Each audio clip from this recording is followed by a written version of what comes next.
এবার মূল প্রশ্নে আসি যে আমাদের জীবনের মূল উদ্দেশ্যটা কি?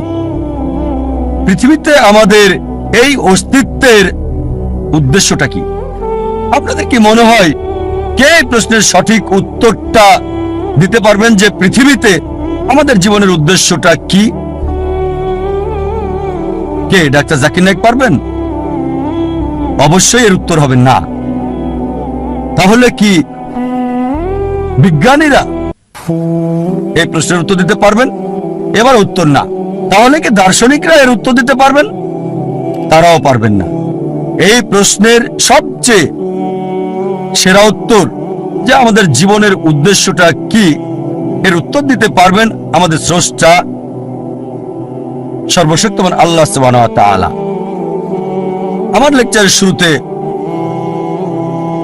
পবিত্র কোরআনের একটা আয়াত বলেছিলাম, সূরা জারিয়াত অধ্যায় 51 আয়াত 5 ও 6। এখানে আল্লাহ বলেছেন, ওয়ামা খালাকতুল জিন্না ওয়াল ইনসা ইল্লা লিয়াবুদুন। আমি জিন এবং মানুষকে সৃষ্টি করেছি আমার ইবাদতের জন্য।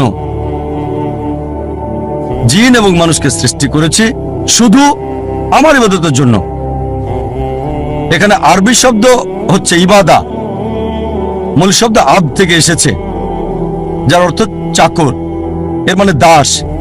ইবাদা মানে নির্দেশ পালন।